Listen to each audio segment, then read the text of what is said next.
Buenas tardes.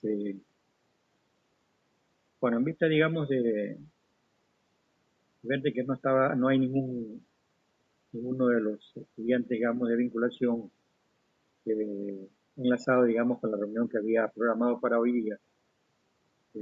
Entonces, ya mandado el mensaje, pero voy a tratar de avanzar un poco sobre algunos aspectos generales y conocimiento, más que todo dentro del campo de la agricultura, dentro del campo de la piscicultura. Voy bueno, la reunión era para tratar de conversar y de ver los avances de cada uno de los grupos. Pero en vista, digamos, de que no hay estudiantes, digamos, voy a tratar, digamos, de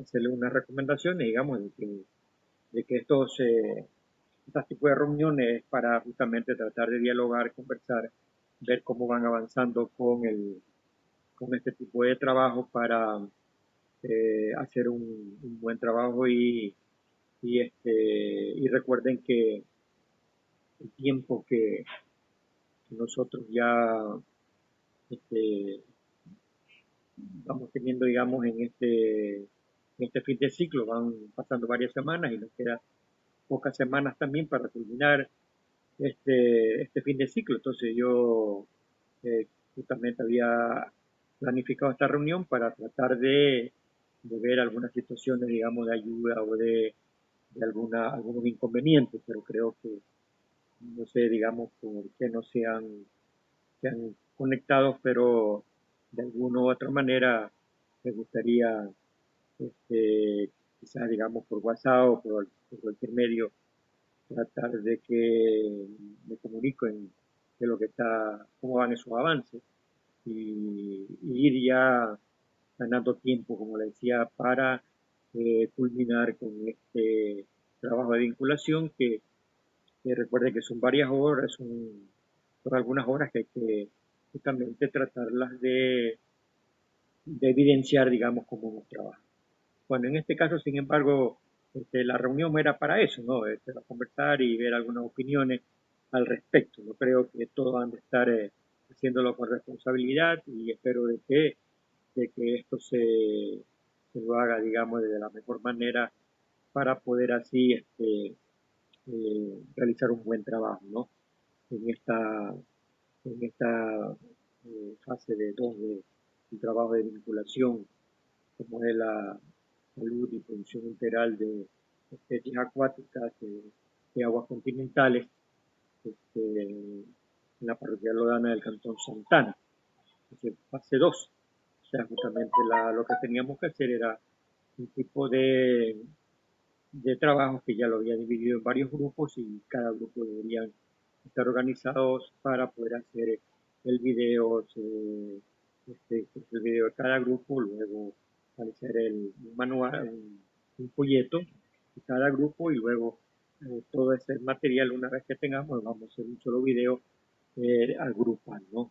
A sacar varios aspectos importantes. Yo creo que con el trabajo anterior de la fase uno yo creo que ya hay algunos materiales, digamos, y consultas que podemos utilizar, pero no con eso creemos que podemos nosotros mejorar ese trabajo para de esta manera poder, digamos, entregar a la comunidad un material que le va a servir muchísimo de apoyo para el conocimiento del manejo y producción, como decía, de especies acuáticas.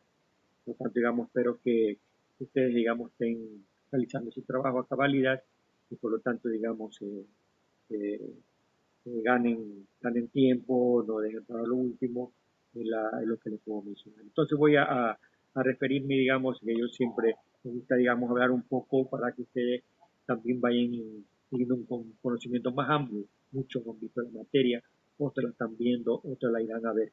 Por lo tanto, sin embargo, esto es importante porque si nos tocaría hacer una, una capacitación, vamos a tener algunos conceptos claros al respecto. Entonces voy a partir mencionando lo que es en sí terminología de un pez, ¿no?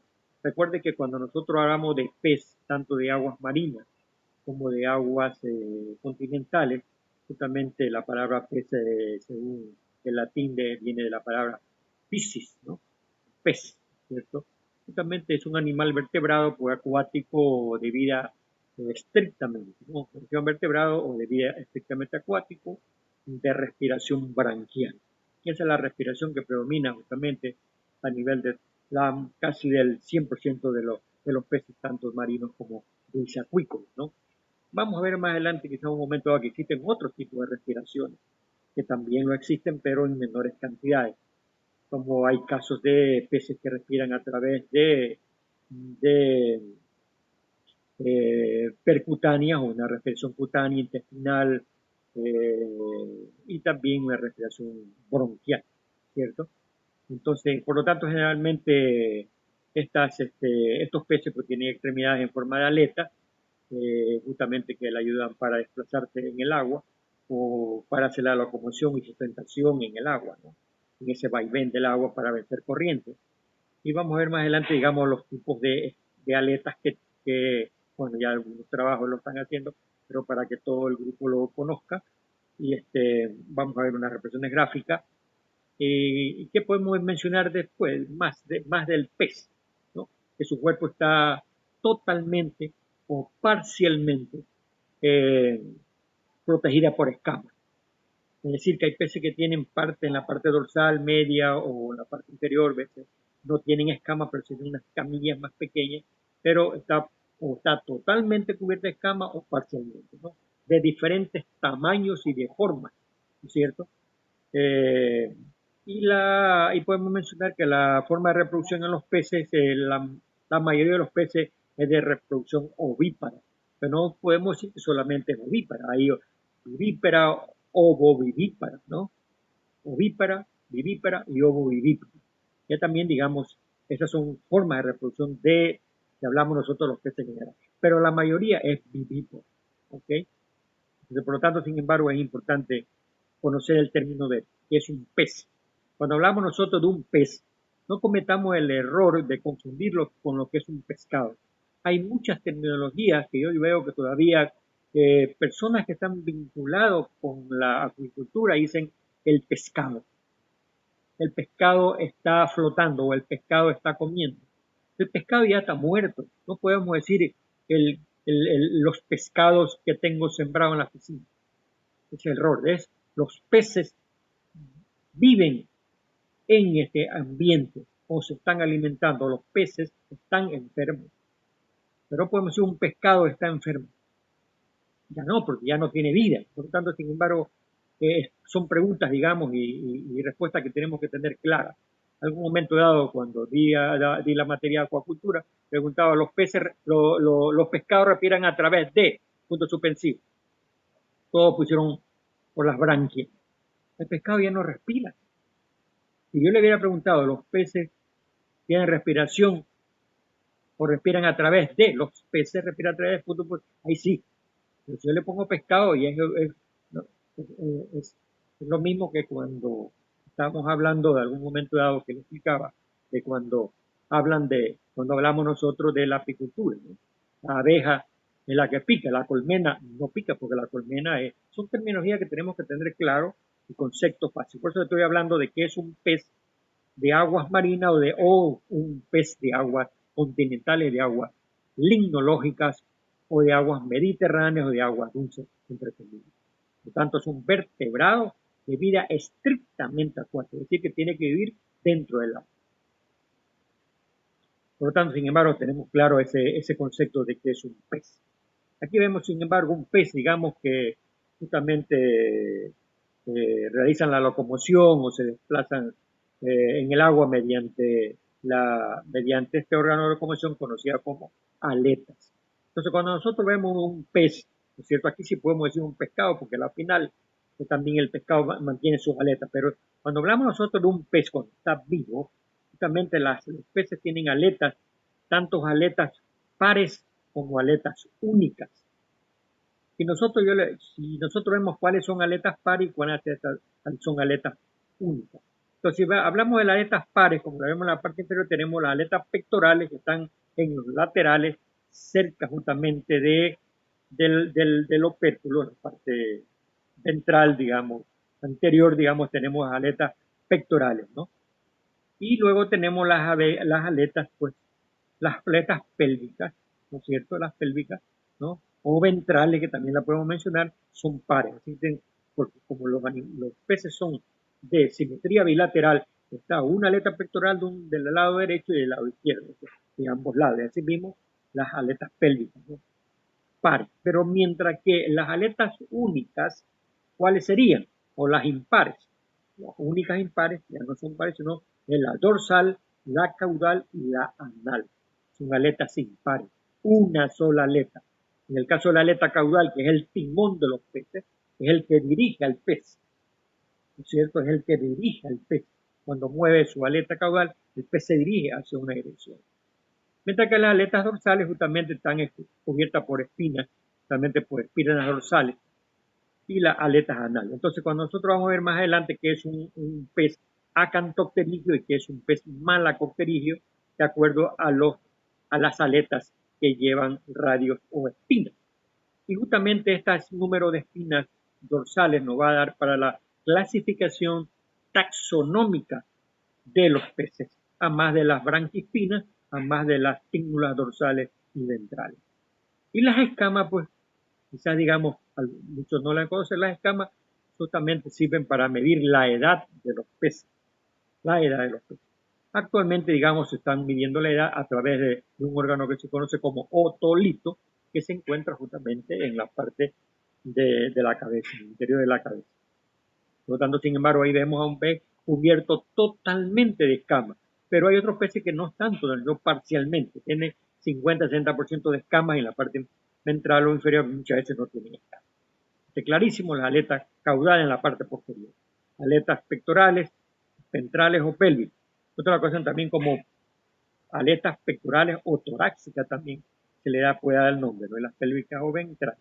Pares, el resto son únicos. Aquí vemos, sin embargo, nosotros las espinas justamente de la aleta dorsal, de la primera aleta dorsal, muchos peces tienen segunda aleta dorsal, que son radios ya más adiposos, y por lo tanto, sin embargo, ahí vemos nosotros la aleta, los mismas aletas, tanto las aletas ventrales como las aletas, aquí ya hablamos de aletas ventrales, ahí hablamos de pélvicas justamente, y las aletas pectorales o abdominales, que también le podemos llamar, y que son pares. Las aletas que están acá mencionadas, la única, caudal, anal y dorsal, ¿no? Entonces, por lo tanto, sin embargo, también vemos nosotros el opérculo. ¿Qué es el opérculo? Es la placa ósea que cubre justamente de ambos lados a las branquias, a los arcos branquiales. Vulgarmente, los arcos branquiales se lo conoce como agallas, pero son arcos branquiales en donde están sus láminas o laminillas, justamente donde hace el intercambio gaseoso. Y en esa parte del arco también se encuentra la branquispina, que nos sirve para la clasificación taxonómica de varias especies. Más que todo en la familia Tunidae, en los túnidos, en los cómbridos, familia Scombridae. Vemos, sin embargo, un preopérculo, membrana de las branquiostegas, que también están ahí unos pliegues, y vemos también su ojo y todas sus aletas, ¿no? Además de su escama, ¿no? Y de la línea lateral, justamente que va desde la parte posterior hasta la parte anterior, digamos, la parte casi lateral dorso medio. Aquí vemos, sin embargo, también otra gráfica, en donde vemos misma gráfica, pero ya vemos nosotros las branquias que están justamente debajo del opérculo, vemos sus fosas nasales o nariz, la boca, el ojo, ¿cierto? Ya más definida, la línea lateral, ¿cierto? Aquí vemos ya el pedúnculo, o el péndulo, o caudal, el pedúnculo, se lo conoce también como pedúnculo caudal, que es la parte más fina, la parte cerca de la aleta caudal, ¿no? Hay muchos peces que son pedunculados, pedunculados. Vemos también el orificio anal, donde se encuentra el ano, ¿cierto? Cerca de la aleta. Por lo tanto, sin embargo, también, eso también hay muchos creo que hay un grupo que están hablando de esto, pero se lo menciono para que ustedes vayan conociendo a nivel general de lo que es la parte, todas las partes externas, más que todo. Entonces, vemos acá, sin embargo, bueno, ahí estamos en la parte superior, vemos los mismos las aletas y la línea la línea media, etcétera. Y vemos abajo, sin embargo, traté de tomar esta imagen para que ustedes vean lo que es un arco branquial, lo que nosotros decimos una agalla, ¿no? Recuerden que los peces óseos o los peces teleóseos tienen 4 pares de arcos branquiales de cada lado, ¿cierto? 4 pares de arcos branquiales. Y ahí vemos en la parte justamente que está en esta parte de aquí, también todo esto que está aquí, esto se llaman branquispinas, el número de branquispinas. Cuando nosotros queremos clasificar de una especie a otra, ¿no es cierto?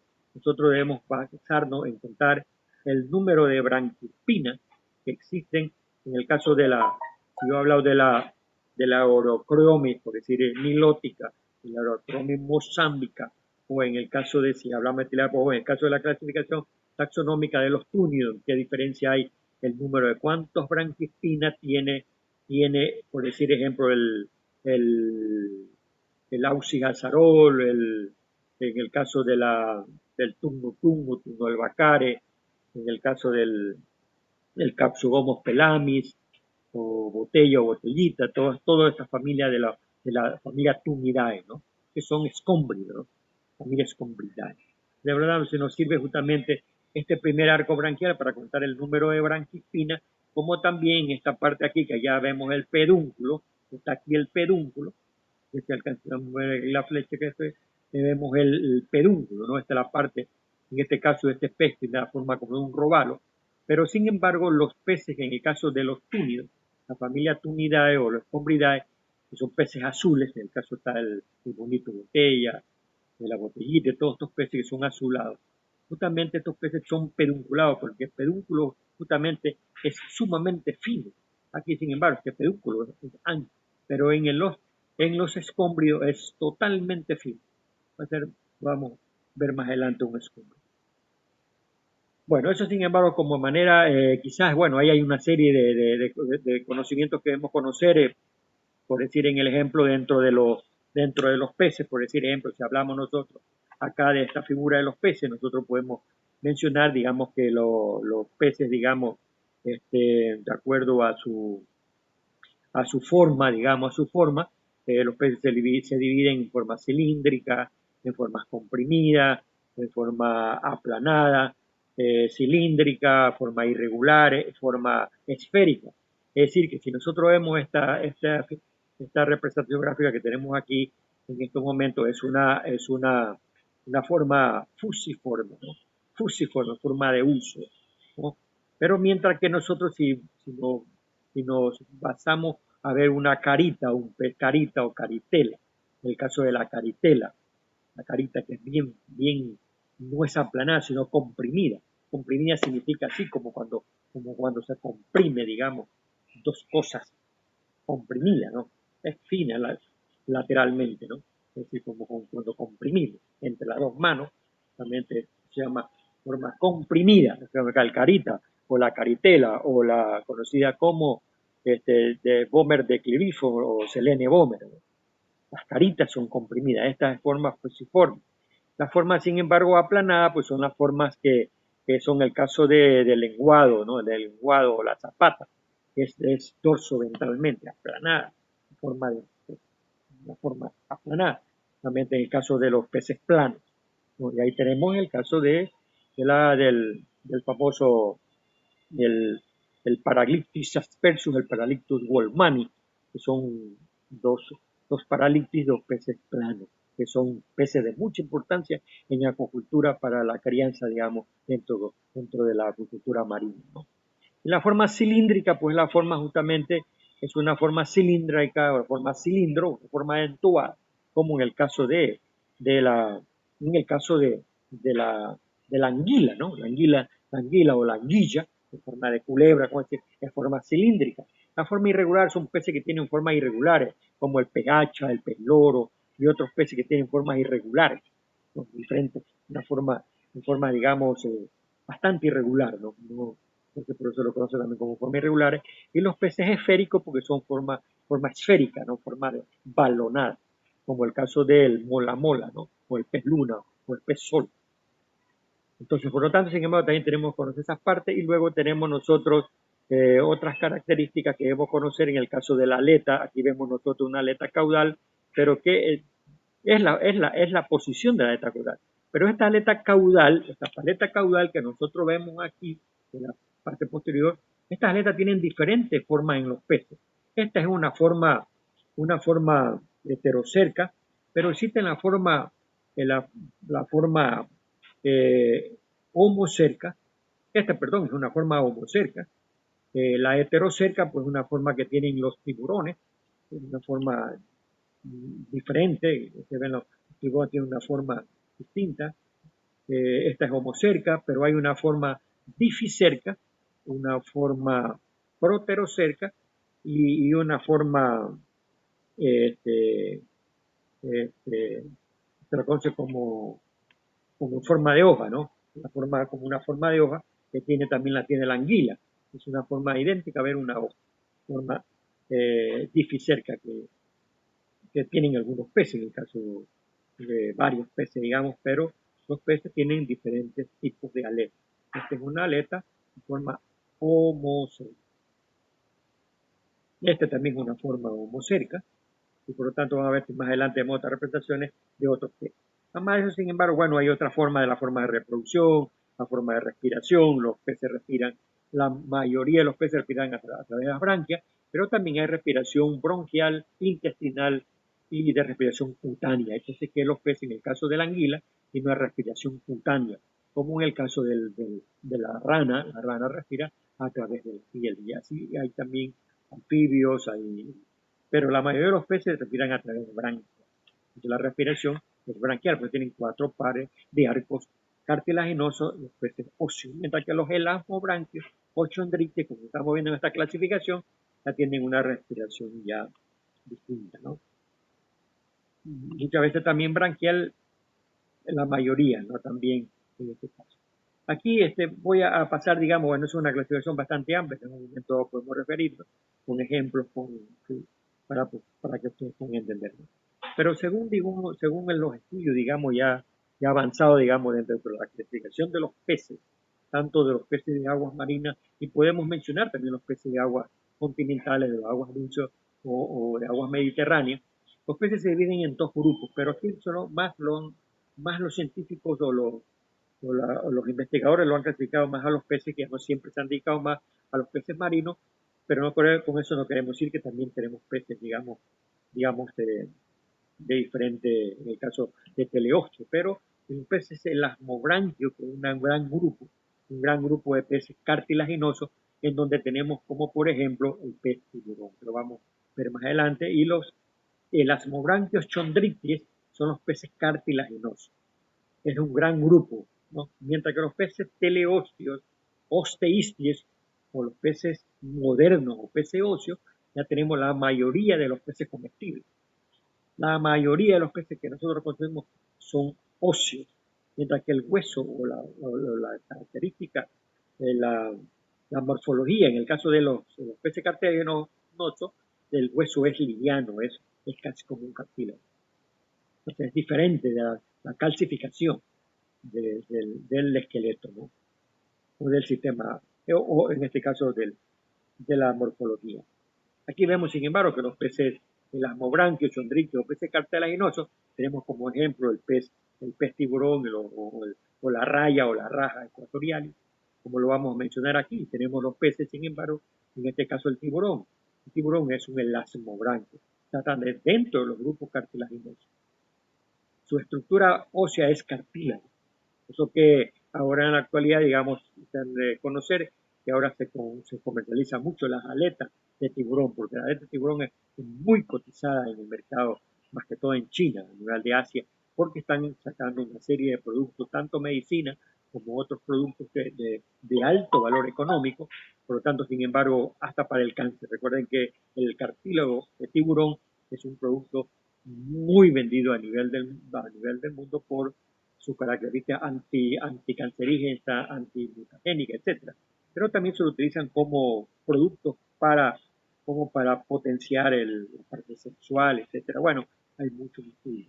Aquí vemos la raja ecuatorial o la raya, justamente es un pez elasmobranquio chondritie, o pez cartilaginóso de forma aplanada, a rayas, ¿no? Mientras que vemos nosotros aquí un pez elasmobranquio, chondrite, un pez cartilaginóso de forma fusiforme.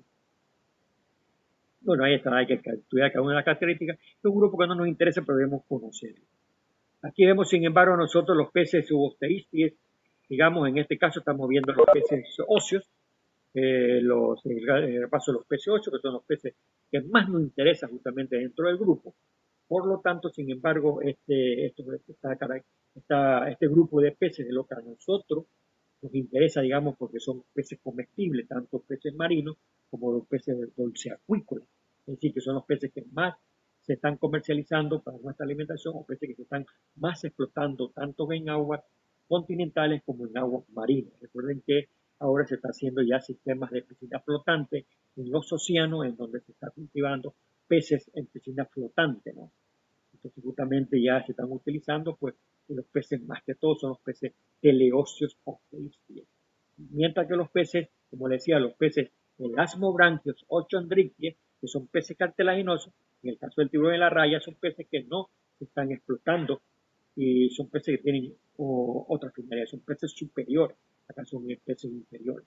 Entonces aquí tenemos nosotros, por ejemplo, tenemos a los peces, digamos, en este caso, la pez corvina, tenemos al robalo, tenemos la túnez, tenemos a la pinchagua, tenemos aquí podemos incluir a los peces, casi a todos los peces que nosotros consumimos, la carita, la caritela, los túnidos, los escombrios, toda la familia, digamos, de los peces que tanto de aguas marinas como de aguas continentales, que ya la mayoría tienen espinas, son peces óseos, peces modernos, eso también se lo conocen. Por lo tanto, aquí vemos nosotros, sin embargo, que estos peces, pues, estos peces óseos, teleóseos y aisties, también hay una clasificación dentro de la clasificación de los peces cartilaginosos que no quisiera, digamos, entrar, pero sí voy a mencionarles solamente dentro de los peces, pues, el asmobranquio, el chondrite, existen una clasificación que son los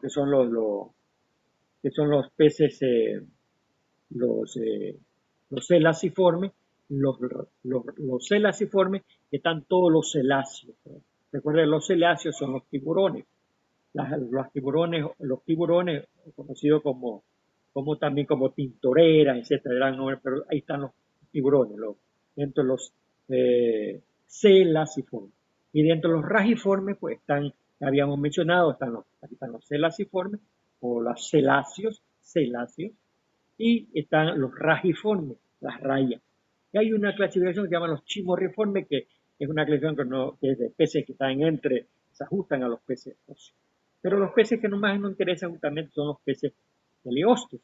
Y por lo tanto, en este caso, la clasificación de los peces que a nosotros nos interesa conocer son los peces acantocterígeos y a los peces malacocterígeos, tanto de aguas marinas como de aguas continentales. Está dentro de los peces óseos. Recuerden, teleósteos, osteísties o peces óseos.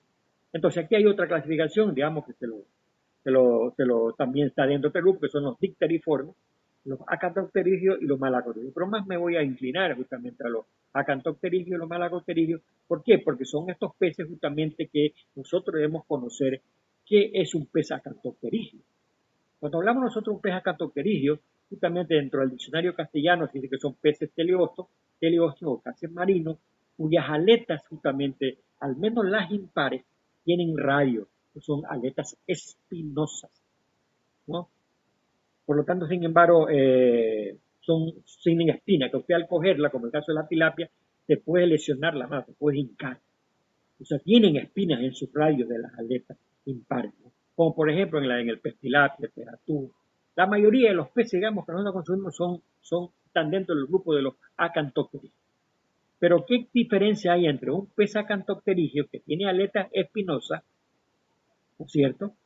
Como en este caso, sin embargo, sus aletas están con espinas, tanto las dorsales, ¿no? Si nosotros vemos estas espinas que están aquí, ¿no es cierto? En el caso de la familia de los túnidos.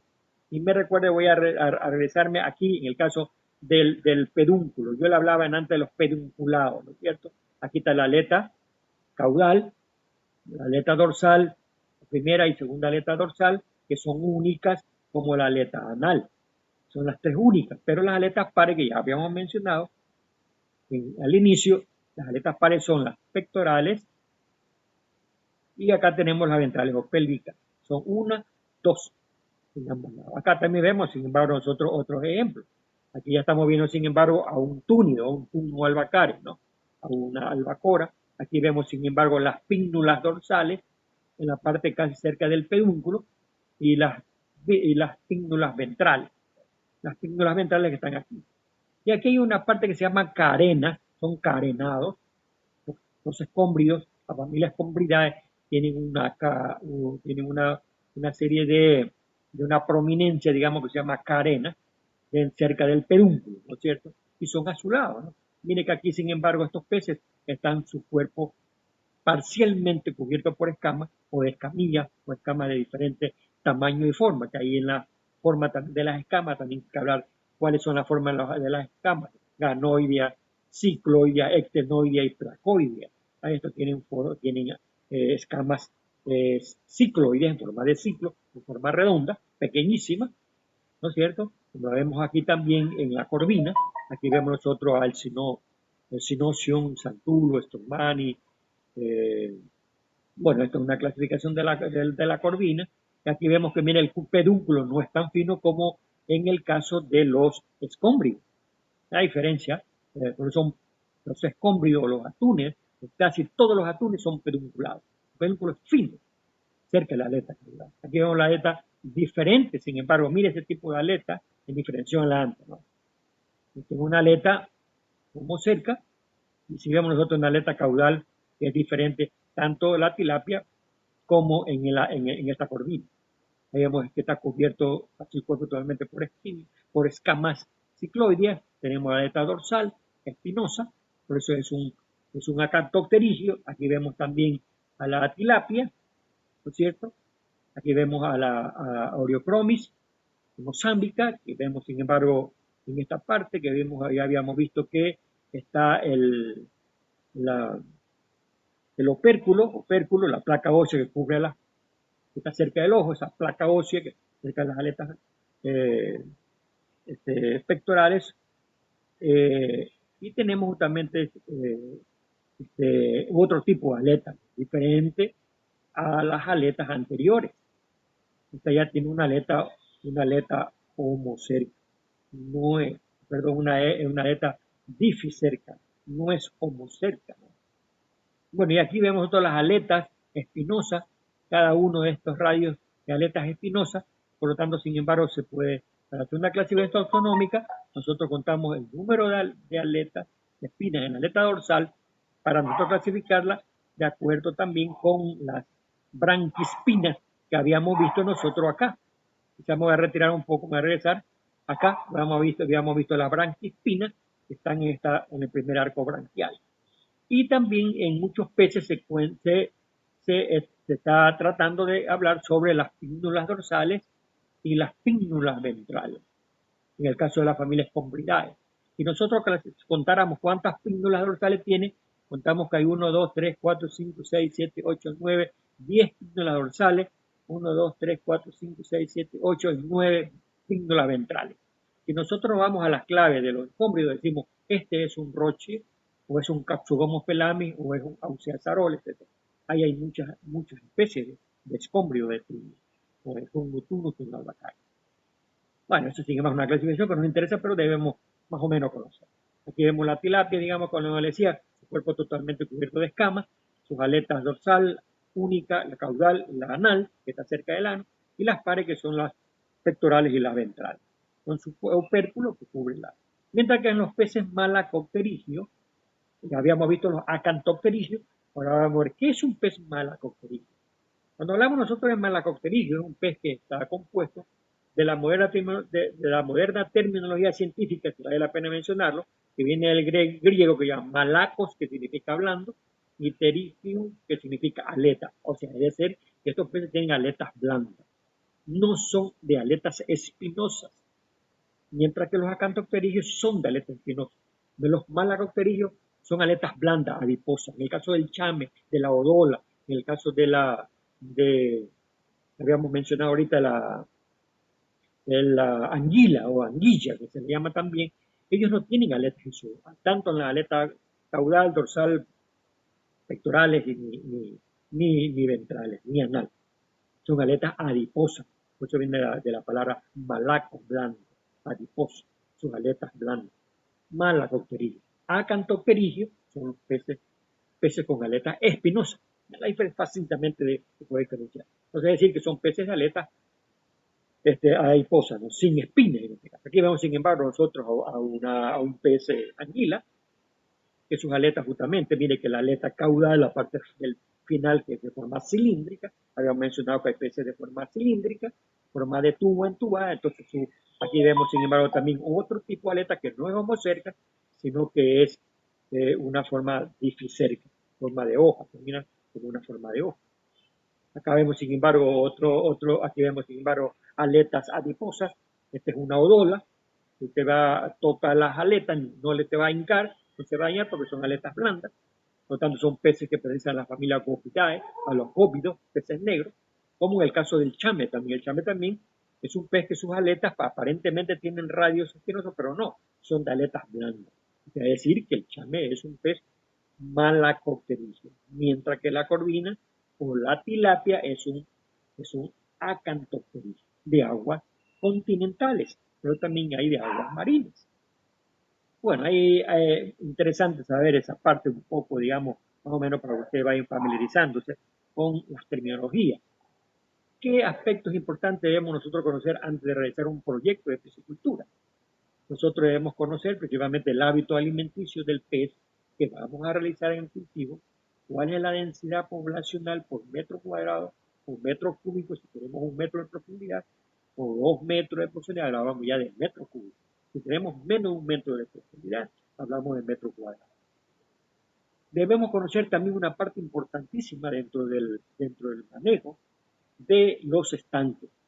Si usted hace un proyecto de piscicultura o de cualquier especie acuícola que van a realizar, no conoce el manejo del estanque, van a tener muchísimos problemas y por último con mortalidad, porque no van a manejar la calidad del agua, tanto desde el punto de vista físico, químico, ecológico. Por lo tanto, sin embargo, sabemos que los peces defecan a medida que consumen y orinan. Entonces, por lo tanto, hay sustancias nitrogenadas como amoníaco, nitrógeno tanto, y por lo tanto tenemos que estar siempre renovando el agua o depende de la aireación. Muchas veces, digamos, la aireación en los estanques, digamos, depende de la densidad poblacional. Si yo tengo un espacio pequeño con muchos animales, tanto en alevines como animales adultos, y no tengo oxígeno, pueden morir por calor. Pero supongo también exceso de oxígeno, también podría ser otra de las causas. Puede producirse el gas Bouverie-Cis, una embolia gaseosa, dependiendo justamente de la radiación solar. O sea, todo exceso o falta también causa problemas. También tenemos que conocer problemas de enfermedades dentro de los peces. Hay muchas enfermedades bacterianas, virales, micóticas, parásitos internos y externos. Por lo tanto, tenemos que nosotros también conocer la patología en los peces, ¿no? Y yo diría que también, bueno, ahí podemos incluir alimentación y otros aspectos, pero también importantísimo es el mercado. Yo puedo producir cantidad de peces y no tengo un buen mercado y voy a venderle a un intermediario que se va a enriquecer mientras que yo voy a tener pérdidas. Por tanto, sin embargo, yo tengo que asegurarme, una vez que tengo un buen proyecto de piscicultura, dónde voy a vender mi producto final, si es posible en planta, no venderlo a un intermediario, sino que directamente a planta. O yo pongo mi planta procesadora para yo poder venderlo fileteado, entero, diferentes formas, ¿no? Con un valor agregado, etc. Por lo tanto, sin embargo, cuando hablamos nosotros de piscicultura dulce acuícola en el Ecuador, nosotros estamos hablando ya qué peces podemos nosotros desarrollar en este campo de la piscicultura de aguas continentales, o también conocido como agua mediterránea, agua dulce o dulce acuícola. Bueno, son terminologías que se dan en agricultura. Y aquí tenemos algunos diferentes tipos de peces. Digamos.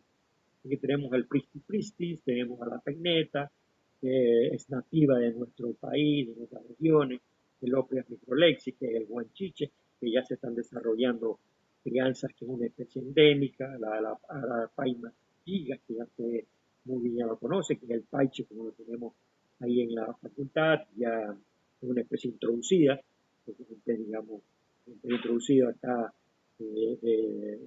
muchas veces, muchos lo consideramos introducida, pero la puede considerar que casi muchos dicen que es nativa, pero se menciona que es una especie introducida. Bueno, aquí tenemos el nombre científico, que no quisiera pasar tiempo, y también el nombre vulgar, que es la cachama blanca, que también es introducida, la cachama, y también tenemos al bocachico, que también se está desarrollando en piscicultura de aguas continentales, que es también endémica. Tenemos acá la guaña, o su nombre científico, que está ahí, y luego tenemos que es nativa, tenemos a la raspabalsa, que es nativa de Ecuador. Bueno, esta raspabalsa, digamos que es Randia cineracens, que es endémica. Tenemos al bagre de río, que también supuestamente es el chincha y suyao la también se cree que es endémica. Pero tenemos al Dormitator latifrons, que es el chame.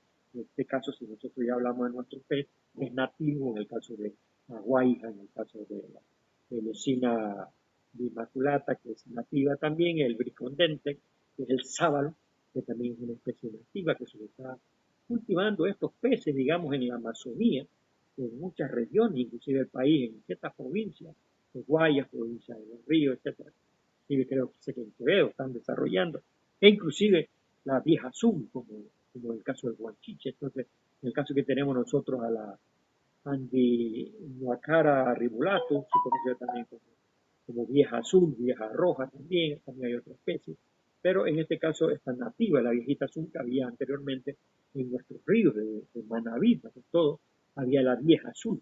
Ahora esas son especies que están ya casi en peligro de extinción, o ya están extinguidos. Por lo tanto, son peces que ya lamentablemente, por el uso y el mal uso de agroquímicos, de pesticidas, de sustancias, digamos, de detergentes, de jabón, de champú, y toda esa gama de cloro que lanzamos a los ríos, han desaparecido ya algunos peces. Luego tenemos ahí algunas especies, otras especies como el múchil, la múchil purema, la múchil cepalo, tenemos, bueno, aquí tenemos otras especies que también se están cultivando. Por lo tanto, sin embargo, en honor al tiempo, que ya me está marcando el tiempo, nosotros podemos desarrollar acuicultura de aguas continentales con diferentes especies, las que he mencionado, o podemos hacer policultivo. Cuando hablamos de monocultivo y de policultivo, que es una parte que ya ustedes también deben familiarizarse, cuando hablamos de mono, estamos hablando que solamente voy a desarrollar el cultivo de tilapia. Pero podemos desarrollar un policultivo, puedo desarrollar dos peces que no haya interferencia negativa, que no sean carnívoros, sino que sea un pez herbívoro, ¿no es cierto?, sean herbívoros, o puedo desarrollar crustáceos o camarones con pez.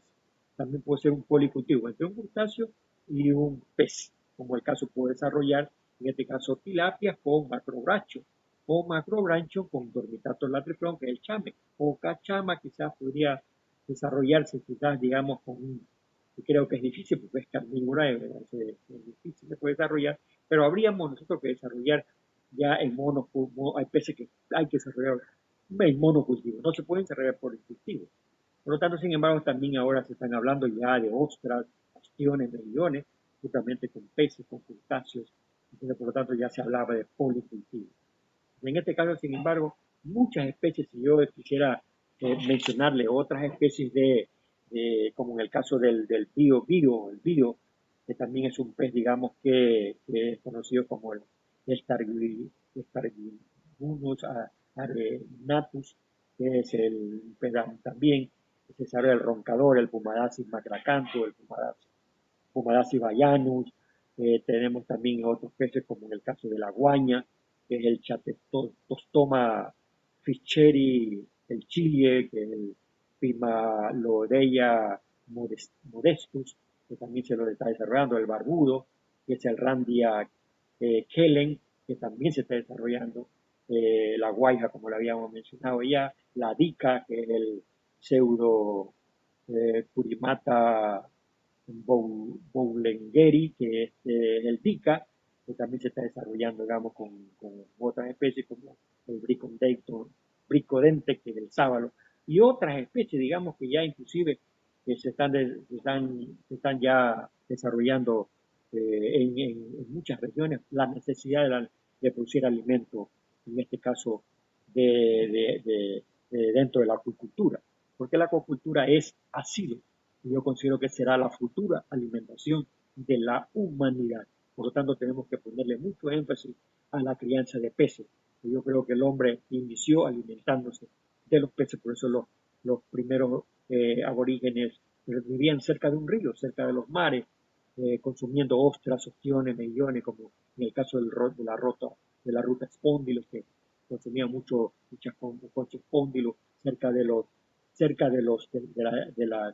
la desembocadura de los ríos, que justamente se lo conoce con las cuencas estuáricas o del estuario Río Chone, Río Carizal. En esa zona vivían las zonas porque no tenían muchos alimentos y lanzaban algún arte de pesca para capturar peces, crustáceos, moluscos.